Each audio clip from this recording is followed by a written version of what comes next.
My name is Richard Bowen, and I am 74 years old. 6 weeks ago, I retired after 38 years working as a regional operations director for a logistics company outside of Denver, Colorado, and my colleagues organized a retirement dinner in my honor at a well-regarded downtown restaurant, inviting nearly 40 guests, including former coworkers, industry contacts, and family. My son, Preston, called me 2 days before the event to explain that he wouldn't be able to attend after all because a critical client dinner had come up that he described as essential for making the right impression as he angled for a promotion at his firm. What Preston didn't know, sitting at that client dinner across town, was that the very person he was hoping to impress with his diligence and availability, his firm's incoming regional managing partner, was seated directly beside me at my own retirement dinner that same evening, having accepted my invitation months earlier due to a friendship built over years of professional collaboration between our two companies. If you've ever watched someone choose the wrong room for what they believed were exactly the right reasons, stay with me, because this story isn't about proving my son wrong for prioritizing his career. It's about the strange, humbling irony of exactly where the people who matter most sometimes turn out to be sitting, and what it costs when we guess wrong about where our real priorities should lie. I need to tell you who I was before I tell you about that dinner, because otherwise the coincidence at its center won't carry the weight it deserves. I spent 38 years working in logistics and supply chain operations, the final 22 of them as regional operations director for a mid-sized freight and distribution company serving much of the Mountain West region. It was demanding, detail-oriented work, requiring me to build genuine relationships across dozens of partner companies, vendors, and clients over the decades. Relationships that, in the particular way of long careers built on trust rather than flash, eventually accumulated into a substantial professional network spanning multiple industries and generations of business leaders. One relationship in particular, built over nearly 15 years of professional collaboration, was with a man named Charles Whitfield, who ran a commercial real estate advisory firm that frequently partnered with my company on distribution facility siting and logistics planning for major clients. Charles and I worked closely together on several significant projects over those 15 years, developing not just professional respect, but a genuine personal friendship that extended beyond our working relationship. Periodic dinners with our wives, occasional fishing trips, the kind of substantive friendship that sometimes develops between people who've navigated real professional challenges together over an extended period. I remember, in particular, a difficult project nearly a decade ago involving a client relationship that nearly collapsed over a contractual dispute, and how Charles and I spent several late nights working through the problem together, an experience that cemented a trust between us that outlasted the specific project itself by many years. Charles had been present at several important family milestones over the years as our friendship deepened. He'd attended Melissa's wedding 8 years earlier, had visited during Diane's recovery from a hip replacement surgery 3 years ago, bringing a genuinely thoughtful gift and staying to talk for nearly 2 hours, despite his own demanding schedule. Ours was, in short, not a merely professional acquaintance but a real friendship, the kind that had earned, over 15 years, a natural place at a milestone celebration like my retirement. My wife, Diane, and I raised 2 children in a comfortable home outside of Denver. My daughter, Melissa, who now lives in Phoenix working as a physical therapist, and my son, Preston, who stayed in the Denver area and has built a career in commercial finance, currently working as a senior associate at a mid-sized investment advisory firm, angling, as of several months ago, for a promotion to vice president that would represent a significant step forward in his still developing career. Diane and I have been married 46 years, and she's watched, alongside me, Preston's professional journey with a particular mixture of pride and occasional worry, recognizing in him, I think, a drive and ambition that mirrors qualities she admired in me during my own younger career, alongside a tendency toward strategic overcalculation that neither of us fully developed language for until the events of this story made it impossible to ignore. Preston has always been, since childhood, someone who approached decisions methodically, weighing options with a seriousness that sometimes surprised us given his age. Diane used to joke, when he was young, that Preston would negotiate his own bedtime with the careful precision of a lawyer building a case, a trait that served him well academically and, eventually, professionally, but that occasionally, I think, crowded out the kind of instinctive, values-based decision-making that doesn't always benefit from careful strategic weighing. I want to be fair to Preston from the outset, because it would be easy to paint him simply as neglectful, and that isn't the complete picture of who he actually is. He's been, in most respects, a devoted son, someone who calls regularly, who has always expressed genuine pride in my career, and who has worked hard, by every account, to build his own professional path through real effort and ability. What happened around my retirement dinner, I believe, reflects a specific and understandable, if ultimately misguided, calculation about competing priorities, rather than any fundamental lack of care. When I began planning my retirement dinner roughly 2 months before my actual last day, I decided, somewhat spontaneously, to extend an invitation to Charles Whitfield, wanting to properly thank him for 15 years of genuine professional partnership and friendship as I closed out this chapter of my career. Charles accepted enthusiastically, and in the course of our conversation confirming his attendance, he mentioned, almost in passing, some recent professional news of his own. His firm had recently been engaged in advanced merger discussions with a smaller investment advisory company, discussions that, if finalized, would result in Charles taking on an expanded leadership role overseeing the combined firm's regional operations. I didn't think much of this detail at the time, beyond genuine interest in my friend's evolving career, and I certainly had no reason to connect it, in that moment, to my own son's professional situation at a completely different firm across town. About 3 weeks before my retirement dinner, Preston mentioned, during one of our regular calls, that his firm was in the process of finalizing a significant merger with another investment advisory company, a development that had created considerable uncertainty and anxiety among the associates at his level, given that mergers typically bring some degree of organizational restructuring and, inevitably, competition for positions in the newly combined leadership structure. He mentioned that his current managing partner would likely be stepping back from day-to-day operations once the merger completed, to be replaced by someone from the acquiring firm's leadership team, someone Preston hadn't yet met, but was already anxious about making the right impression with, given how significantly his own promotion prospects might depend on this new leader's assessment of him. I want to be honest that, even hearing these two conversations separately, weeks apart, I didn't immediately connect Charles's merger news to Preston's situation. It wasn't until considerably later, in the aftermath of everything that unfolded, that I fully understood the two conversations had actually been describing, from two completely different vantage points, exactly the same organizational transition. About 10 days before my retirement dinner, Preston called with news that made my stomach drop slightly, sensing where this conversation was likely heading even before he finished explaining. His firm's merger had officially been announced internally, and the incoming regional managing partner, the very person whose assessment would significantly influence promotion decisions in the newly combined organization, had scheduled an important introductory dinner with several key associates, including Preston, for the same evening as my retirement celebration. "Dad," he said, and I could hear the genuine anxiety in his voice. "I know this is terrible timing, and I feel awful even bringing it up, but this dinner is happening the same night as your retirement party. It's not something I can reschedule. It's being organized directly by the incoming managing partner's office. And honestly, Dad, my whole future at this firm might depend on how I show up in this specific moment. I don't know what to do." I remember sitting with that call for a long moment, absorbing both genuine sympathy for the difficult position Preston found himself in and a quieter, more personal disappointment at the possibility that he might miss what represented, for me, a genuinely significant milestone closing out nearly 4 decades of my working life. "Preston," I said carefully, "I understand the pressure you're under, and I'm not going to pretend I won't be disappointed if you can't make it.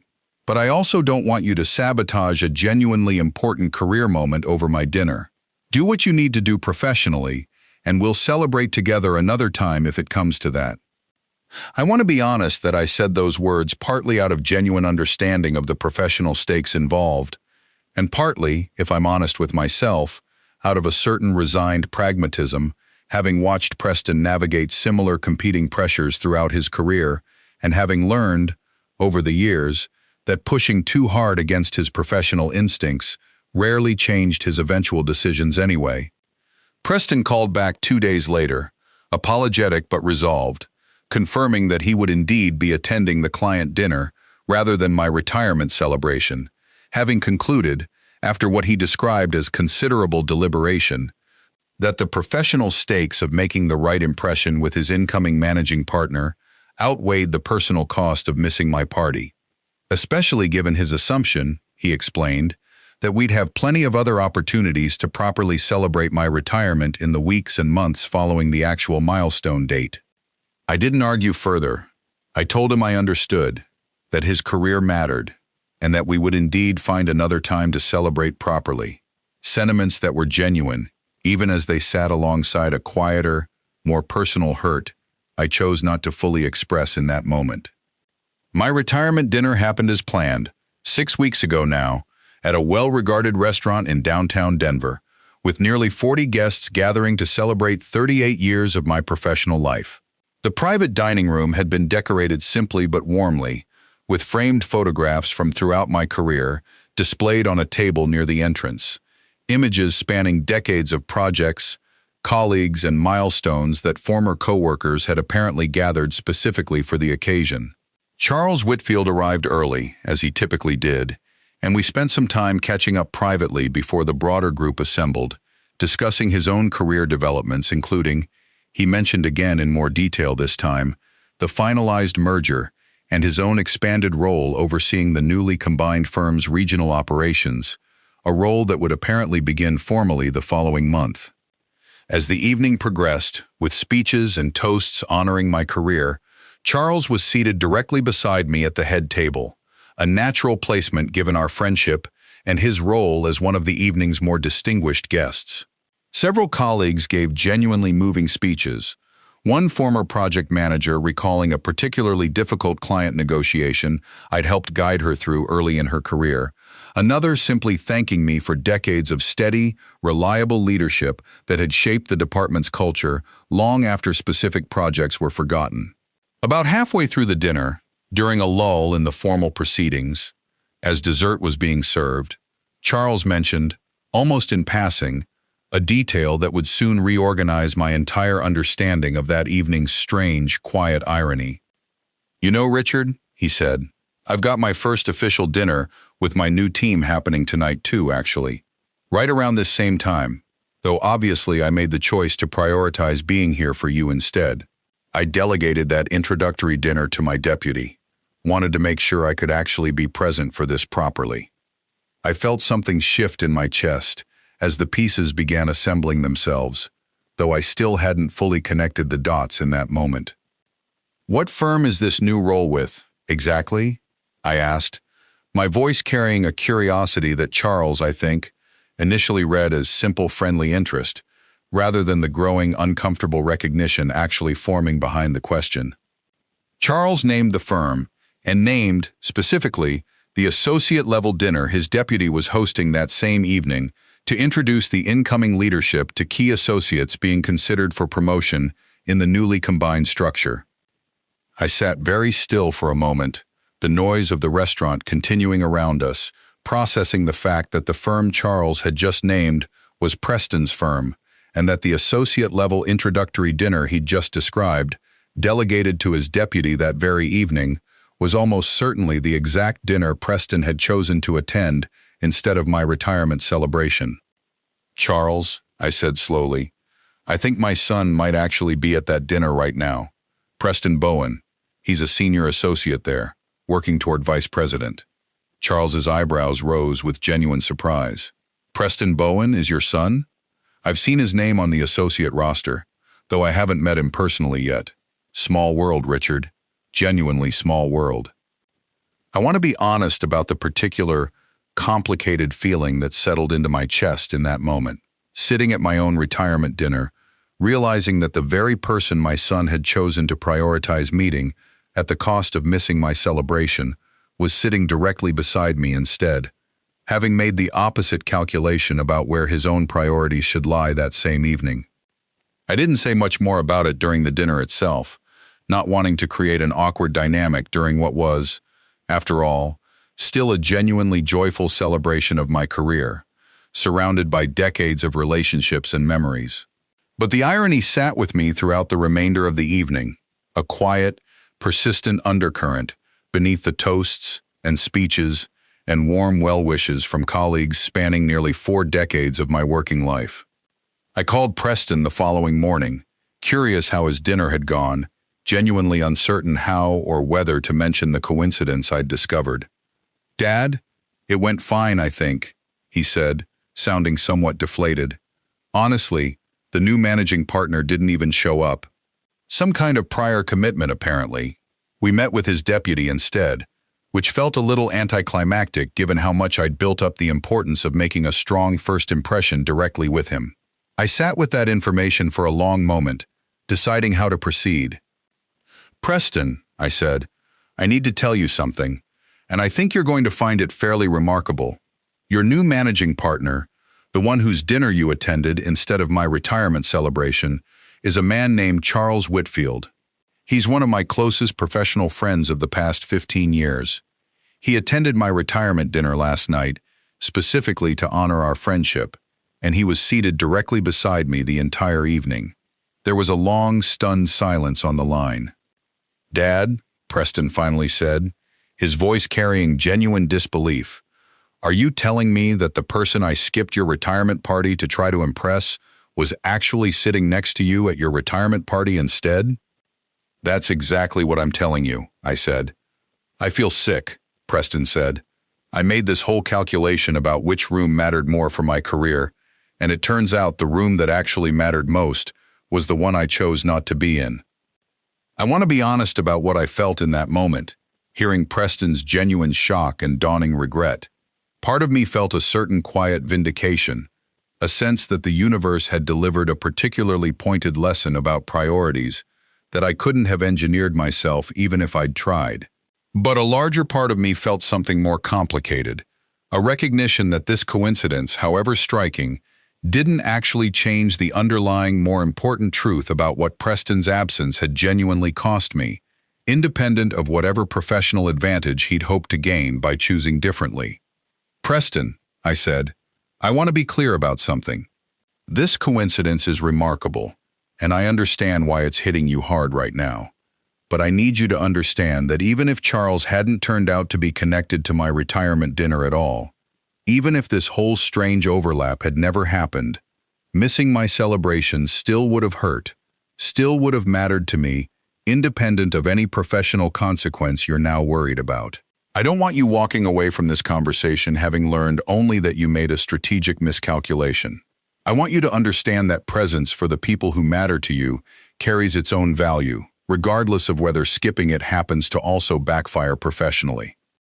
"You're right," Preston said, his voice thick with what sounded like genuine emotion now, moving beyond the initial shock into something more reflective. "Dad, I think I've been making decisions for months now based purely on strategic career calculation, treating every commitment as an equation to solve for maximum professional advantage, and I let that calculation override what should have been an obvious, simple priority, being present for my own father's retirement after 38 years of work. The fact that it turned out to be a bad strategic bet too almost feels like it's distracting from the more important thing, which is that it was already the wrong choice regardless of how it played out professionally." We talked for a long while that morning, a conversation that went considerably deeper than the immediate irony of the situation, touching on patterns Preston recognized in himself, a tendency, developed over several years of demanding professional environments, to treat nearly every decision through a purely strategic, career optimization lens, sometimes at real cost to relationships and commitments that deserve to be weighed on entirely different terms. 2 weeks later, Preston finally did meet Charles Whitfield properly, during a formal introductory meeting that had been rescheduled following the initial dinner Charles had missed. I understand from what Preston shared afterward that Charles mentioned, warmly and without any apparent judgment, the remarkable coincidence of having sat beside Preston's father at my retirement dinner the very evening Preston had chosen to attend the associate dinner instead. A comment that Preston said landed with real weight, delivered not as a rebuke, but simply as an observation that seemed to underscore, gently, the same lesson Preston had already begun absorbing on his own. In the weeks since, Preston has made a deliberate effort to recalibrate how he weighs competing commitments, a shift he's discussed with me openly during our now more frequent calls. He mentioned recently turning down an optional networking event specifically because it conflicted with a planned visit to see me, a small decision that, months earlier, I suspect he would have resolved differently without much hesitation. He's also started asking Diane and me more regularly about our schedule before committing to work events that might create conflicts, a small but genuine shift toward treating family commitments as fixed priorities rather than flexible variables to be traded away whenever a more strategically appealing option presents itself.